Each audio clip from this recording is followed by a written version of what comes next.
Hello everyone, welcome to my YouTube channel let's study साथ साथ। तो जैसा कि आपको पता है, कल से ही हमने एसटी कॉल लिस्ट के एमसीक्यूज की सीरीज शुरू की है।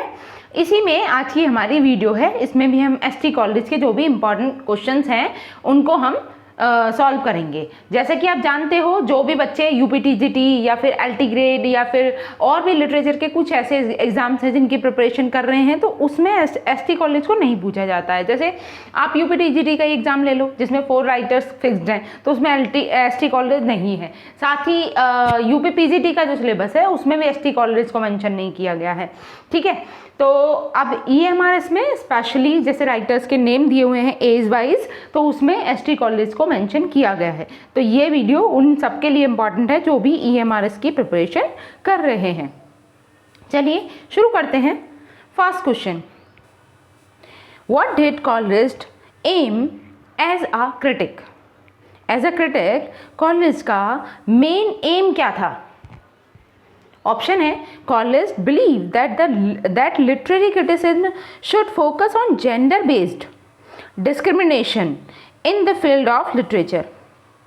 Next is, Collist believe that literary criticism should be there to establish important principles of new writing. Next is, Collist believe that literary criticism should focus on classical ideas rather than new ideas. Next is, Collist believe that literary criticism should be to make rules to make judgment on new writings. तो उनका main am exactly क्या था critic बनने के पीछे? What should be the right answer? Literary criticism should there to establish important principle of new writing, या फिर should focus on classical ideas rather than new ideas, या फिर should focus on gender based discrimination in the field of literature? Gender based discrimination को तो वो बढ़ावा नहीं देंगे, इसलिए हम ऑप्शन ए को इस तरीके से एलिमिनेट कर सकते हैं। बाकी ऑप्शंस में से अगर हम देखें, जो मोर सूटेबल है वो क्या है? Coleridge believe that literary criticism should be to make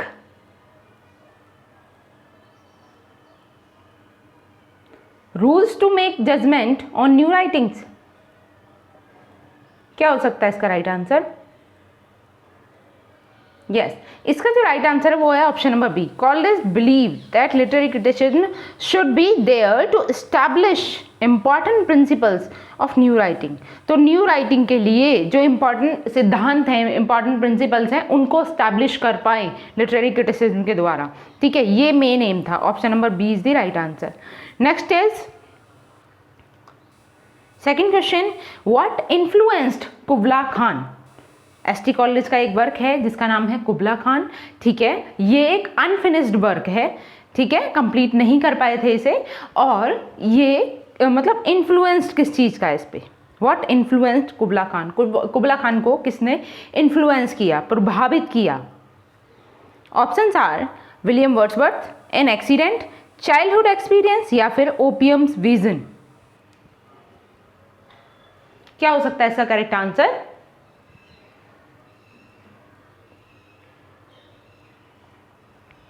सोचिए, आंसर कीजिए।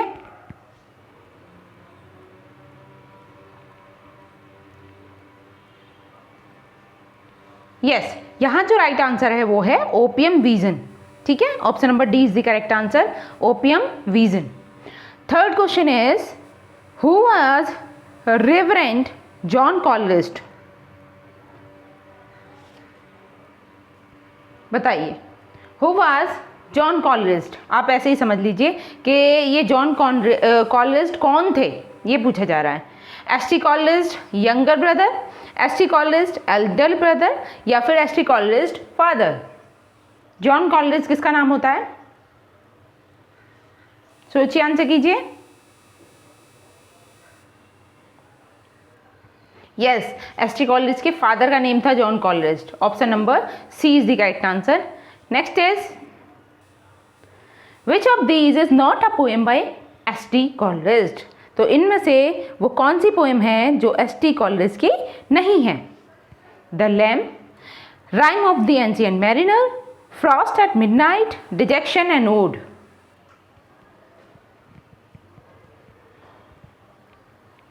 तो जैसा कि आप जानते हैं पिछले वर्क्स में भी हम चर्चा कर चुके हैं, rhyme and the ancient mariner ये एसटी कॉलेज का वर्क है और डिजेक्शन एंड ओड ये भी। इन दोनों की चर्चा हमने नहीं की है। आप बताइए इनमें से कौन सा एसटी कॉलेज का वर्क नहीं है, द लैम्प या फिर फ्रॉस्ट एट मिडनाइट? क्या होगा इसका राइट आंसर? यस, यहां जो राइट आंसर है वो है the lamp.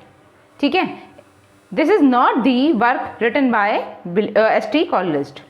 Next is what did his father do for a living? जो एसटी कॉलेज के फादर थे वो अपनी आजीविका चलाने के लिए क्या करते थे? ऑप्शन है पोएट, टीचर, ब्लैक स्मिथ या विकर। क्या होगा इसका right answer? what did his father do? He was a poet, he was a teacher, he was a blacksmith या फिर he was a baker?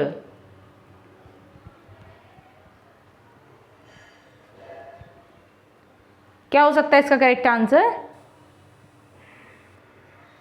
Yes, he was a baker. Option number D is the correct answer. John Coleridge was a baker. Next is sixth.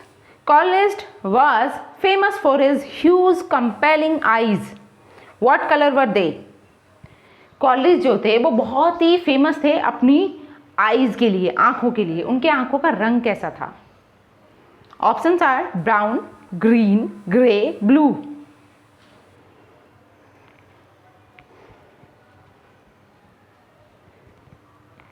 क्या हो सकता है इसका right answer?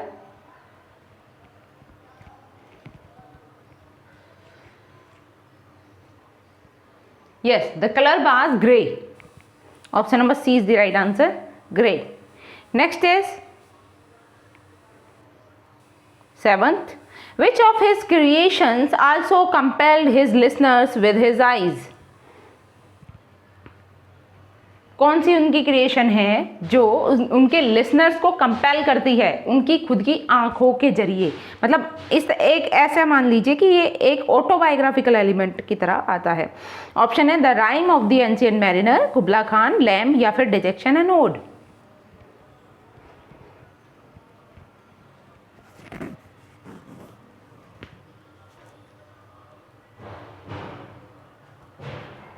सोचिए, answer कीजिए।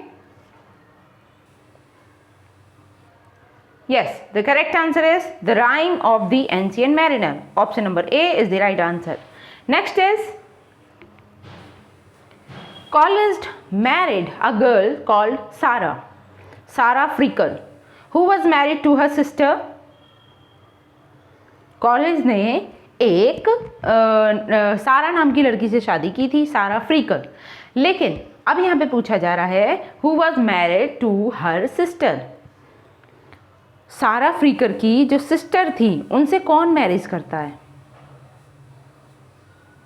Options हैं विलियम वर्ड्सवर्थ, लॉर्ड बायरन, पर्सी शैली यानी कि पीबी शैली या फिर रॉबर्ट साउदी।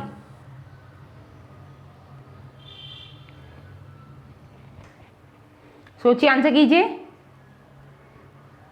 बेसिकली आप कह सकते हो कि कौन सा राइटर इनमें से रिलेटिव था कॉलेज का, क्योंकि उसने कॉलेज की वाइफ की सिस्टर से शादी की थी।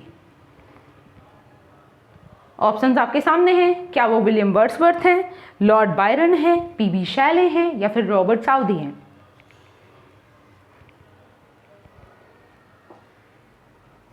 यस, सारा फ्रीकर की सिस्टर से शादी करने वाले थे Robert Southey. Option number D is the right answer. Next is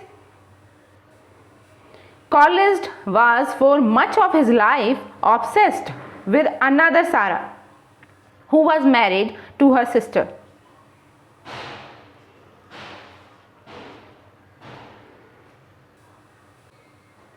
Options are Robert Southey, John Keats, Charles Lamb, William Wordsworth.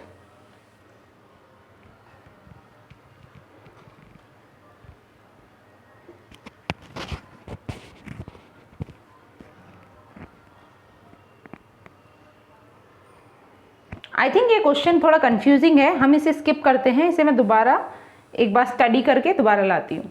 चलिए सेकंड नेक्स्ट क्वेश्चन पे चलते हैं हम। What was the code name he used when writing about सारा? वो कौन सा code name था जिसे वो जब सारा के विषय में लिखते थे तब यूज़ किया करते थे? In his notebooks and poems, अपनी नोटबुक्स में या कह लीजिए डायरी में या पोएम्स में। तो सारा के लिए वो कौन सा निक नेम कह लीजिए या फिर एक कॉड नेम कह लीजिए कि वो कौन सा कॉड नेम था जिसको वो यूज़ करते थे? ऑप्शन आर सारा, सारा ही लिखते थे, या फिर इला, एसरा, लीला। क्या होगा इसका राइट आंसर? एसटी कॉलेज वो कौन सा कॉड नेम यूज किया करते थे व्हेन राइटिंग अबाउट सारा इन नोटबुक्स एंड पोएम्स? क्या होगा इसका राइट आंसर?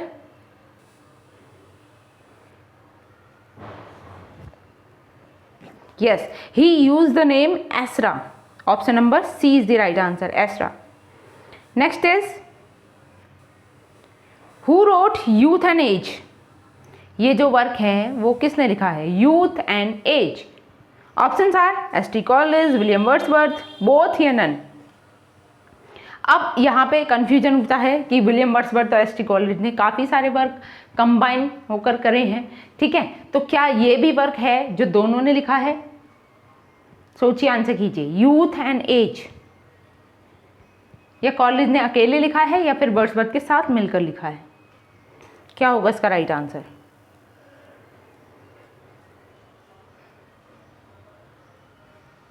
सोचिए, आंसर कीजिए।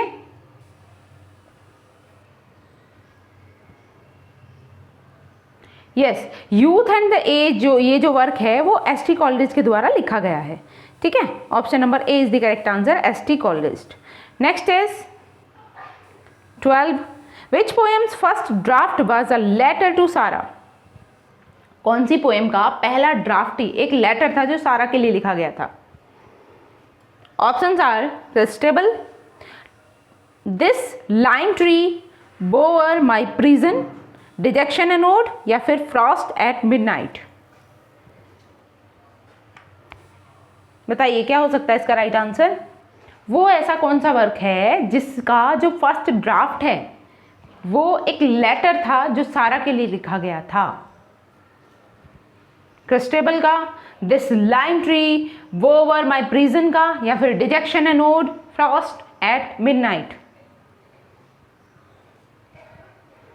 सोचिए, आंसर कीजिए।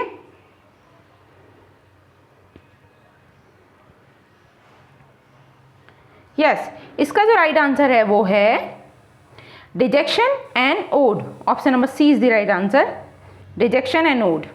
Next is 13 where is Coleridge buried? Coleridge को कहां पर दफनाया गया था? ऑप्शन है जर्मनी, डेवन, लंदन, कंब्रिया।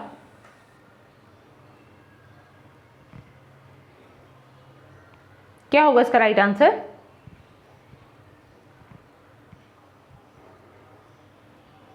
जैसे आप जानते हैं एसटी कॉलेज का जन्म कहाँ हुआ है? डेवन में, ठीक है। अब इनको कहाँ दफनाया गया था? लंदन में, ठीक है। Option number C is the correct answer. Next is 14 what is the full name of ST college? This is the simplest easiest question for today.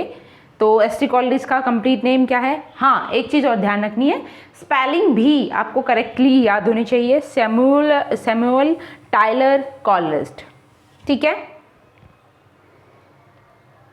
Option number A is the right answer.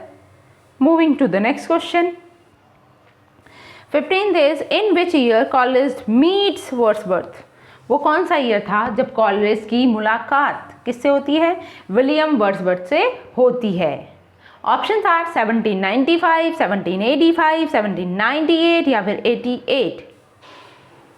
क्या हो सकता है इसका right answer? देखिए, आप इसको decide कर सकते हो लिरिकल बैलेड की पब्लिकेशन ईयर से, ठीक है। जो लिरिकल बैलेड का पब्लिकेशन ईयर है वो क्या है? 1798 है। अब 98 से तो बाद वाला कोई ईयर हो नहीं सकता, सॉरी, बाद वाला कोई ऑप्शन भी नहीं दिया है। 98 से पहले के सारे ऑप्शंस हैं, लेकिन आपको नियर बाय ऑप्शन को चूज करना होगा क्योंकि इन्होंने मिलकर कोलैबोरेशन में जो वर्क लिखा था वो पास वाले ईयर से ज़्यादा कनेक्टेड है, 1785 या 95 या 88। तो इस ट्रिक के आधार पे आप लर्न कर सकते हो कि इसका जो राइट आंसर है वो 1795 है। 1795 में इनकी मुलाकात कॉलरिज की मुलाकात बर्थ से होती है। उसके बाद ये डिसाइड करते हैं कोलैबोरेशन में वर्क करने का, तब 1798 में लिरिकल बैलेट पब्लिश होता है। ठीक है, option number A is the right answer. Next is 16, which is the autobiographical work of Coleridge. तो कॉलरिज का ऑटोबायोग्राफिकल वर्क कौन सा है? Options are Biographia Literaria, the ancient mariner, a Christmas carol, या नन ऑफ दीज। तो इसका answer भी आप आसानी से कर सकते हो। क्या होगा इसका राइट आंसर? कौन सा ऐसा वर्क है जो ऑटोबायोग्राफी है एस.टी. कॉलरिज की? यस, इसका जो राइट आंसर है वो होगा बायोग्राफिया लिटरेरिया। ठीक है, this is the most autobiographical work written by ST. Coleridge. Option number A is the right answer. Next is 17, the French revolution takes place in the year. तो French revolution कब होता है, कौन से year में होता है? Options are 1789, 88, 85, 82। सोचिए, आंसर कीजिए। The French revolution takes place in the year, what should be the right answer?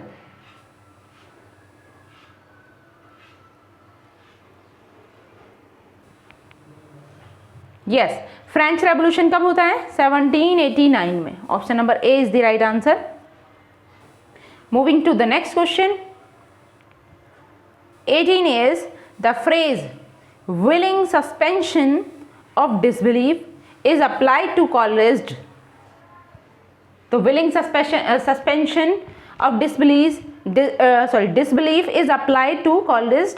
Coleridge के कौन से वर्क में? ये आई थिंक ये क्वेश्चन रिपीट हो गया है, ये लास्ट वीडियो में भी था हमारे पास question. The phrase willing suspension of disbelief is applied to Coleridge poems on supernatural theme, poems on a social theme, poetic plays या फिर नेचर poems।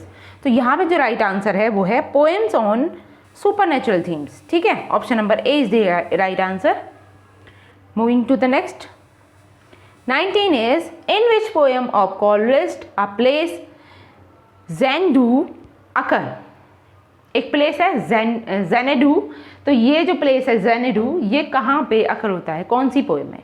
ऑप्शन है कुबला खान, क्रिस्टेबल, रिलीजियस म्यूजिंग, या फिर ऑलियन या एओलियन हार्प।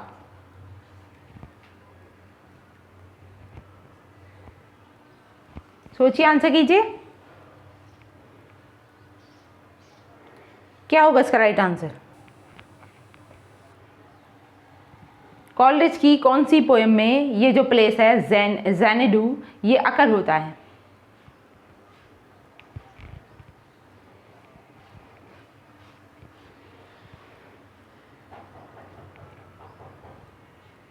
यस, यहाँ पे जो right answer है वो है Kubla Khan. Option number A is the correct answer, Kubla Khan नामक पोएम में। Next is 20, who was known as the sage of Highgate. किसको सेज ऑफ हाईगेट कहा जाता है? वो कौन सा राइटर है जिसको सेज ऑफ हाईगेट बोलते हैं? ऑप्शन है ST. Coleridge, Byron, Wordsworth, none of these.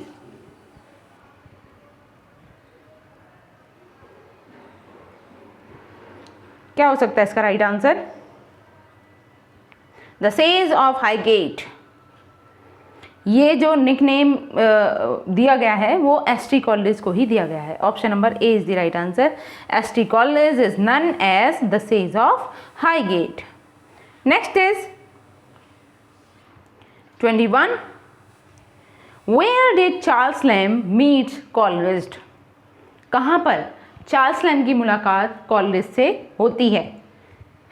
Sorry, option है Christ hospital, coffee shop, London, या फिर नन। तो नन को कट कर दीजिए। तीनों ऑप्शंस में से बताइए कि चार्ल्स लैम्ब की मुलाकात कॉलेज से कहाँ होती है? क्राइस्ट हॉस्पिटल में, कॉफ़ी शॉप में या लंदन में?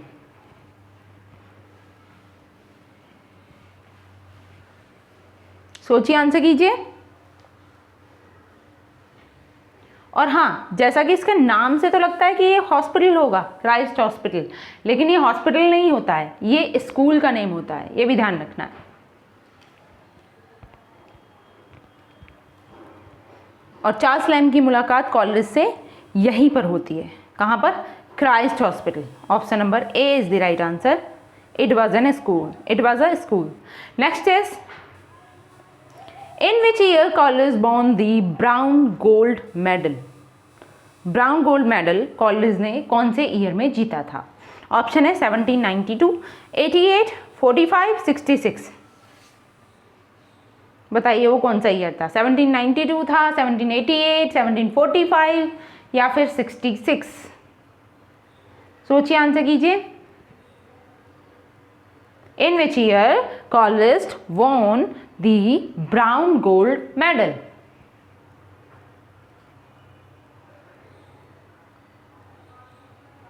Yes, the year was 1792. Option number A is the correct answer, 1792. Next is, who introduced German philosophy to London? किसने इंट्रोड्यूस किया जर्मन फिलॉसफी को लंदन में? Options R S T college, William Wordsworth, Byron या फिर Saudi. London में पहली बार German philosophy को introduce करने वाले कौन थे? क्या होगा इसका correct answer?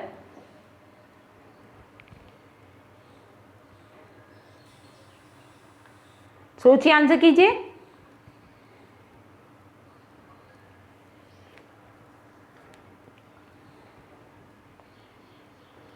Yes, ST College. Option number A is the right answer.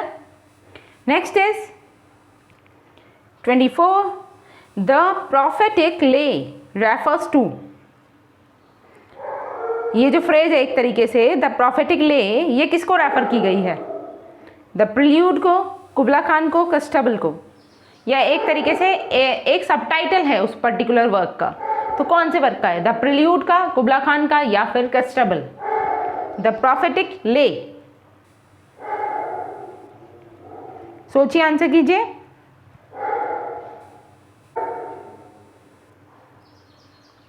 क्या हो सकता है इसका right answer?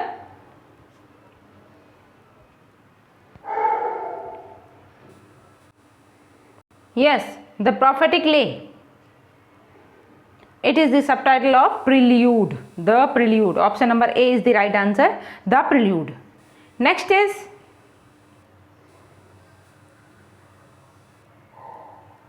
25. In which poem Coleridge expresses his feeling of rejection by Sarah Hutchinson? वो कौन सी पोएम है जिसमें सारा के द्वारा जब उन्हें रिजेक्ट किया जाता है उस चीज़ का मतलब उन फीलिंग्स को उन्होंने एक्सप्रेस किया है? ऑप्शन है डिजेक्शन एंड ओड, कुबला खान, कस्टबल या rhyme of the ancient mariner. तो बताइए उस पोएम का नाम क्या है जिसमें कॉलरिज एक्सप्रेस करते हैं अपनी फीलिंग्स को ऑफ रिजेक्शन बाय सारा हचिंसन। सोचिए, आंसर कीजिए। क्या हो सकता है इसका राइट आंसर?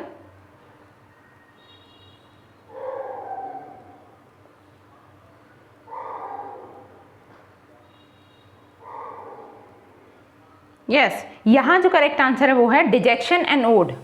ठीक है, option number A is the correct answer, dejection and ode. जो एक ओड है डिजेक्शन, इसमें वो अपनी फीलिंग्स को एक्सप्रेस करते हैं।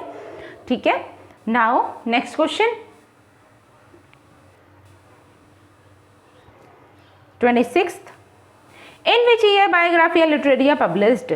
तो वो कौन सा ईयर था जिसमें एस.टी. कॉलेज का ये वर्क बायोग्राफिया लिटरेरिया पब्लिश होता है? ऑप्शंस आर 1817, 1849, 1866 या फिर 1898। क्या होगा इसका राइट आंसर? कौन से ईयर में बायोग्राफिया लिटरेरिया पब्लिश किया जाता है? सोचिए, आंसर कीजिए। What should be the right answer? Yes, 1817। Option number A is the correct answer. 1817 में इसको पब्लिश किया जाता है। Next is 27। In how many chapter Biographia Literaria is divided? तो बायोग्राफिया लिटरेरिया कितने चैप्टर्स में डिवाइडेड है? 23, 24, 27, 29। सोचिए, आंसर कीजिए। What should be the right answer?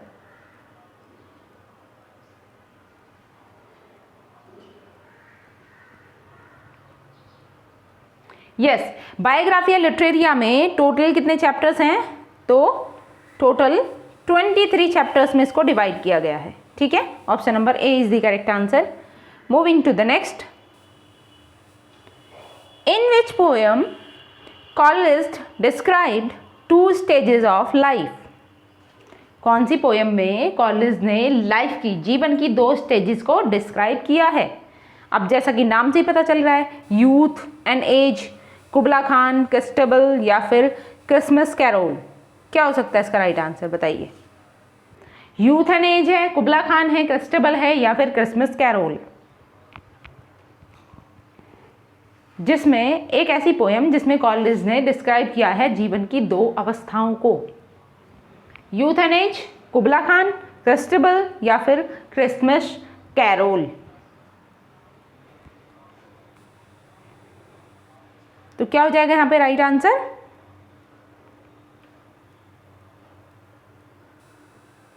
Yes, youth and age. Option number A is the correct answer, youth and age. Next is 29। A vision of dream is a subtitle of? ये ST. Coleridge की कौन सी poem का subtitle है?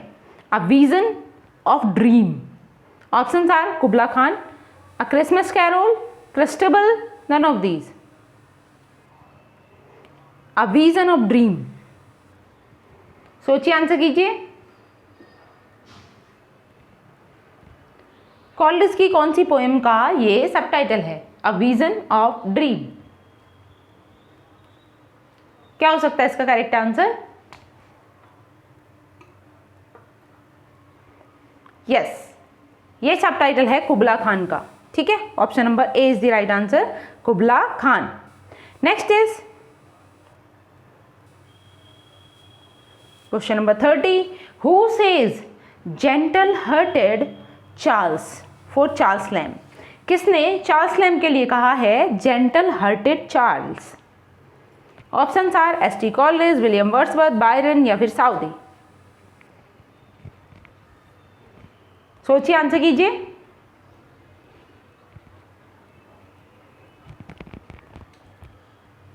Gentle hearted Charles, Charles lamb को किसने कहा है? क्या होगा इसका राइट आंसर? यस, ये कहने वाले भी कौन है? एस.टी. कॉलिस्ट। ठीक है, option number A is the correct answer. आज की इस वीडियो में हमें 2 क्वेश्चंस में डाउट रहा है, वो हम देखते हैं। एक बार मैं वेरीफाई करके तब आपको बताऊंगी उसके बारे में कि जो मतलब एस.टी. कॉलिस्ट ने जो शादी की थी वो सारा से की थी। ठीक है, सारा की सिस्टर की शादी किससे होती है, वो वाला मैं कंफर्म करके बताऊंगी, उसमें मुझे डाउट है अभी। ठीक, बाकी सारे क्वेश्चंस कंफर्म्ड है, आप देख सकते हैं। और आज के लिए हम इतना ही रखेंगे, मिलेंगे नेक्स्ट वीडियो में। ठीक है, अगर आपको मेरी वीडियो अच्छी लगी हो तो प्लीज़ इसे लाइक करना, शेयर करना, और अगर चैनल पर नए हैं तो चैनल को सब्सक्राइब भी कीजिएगा। ठीक है, आई होप मेरी जो मेहनत है आपको अच्छी लग रही होगी। ठीक है, और मुझे भी इससे मोटिवेशन मिलेगा अगर आप कमेंट बॉक्स में कुछ सजेशन दें या कुछ बताएं। ठीक है, आपको कैसी लग रही हैं वीडियोस। ठीक, फिर मिलते हैं नेक्स्ट वीडियो में। तब तक के लिए thanks for watching, keep learning and keep supporting me. Thank you.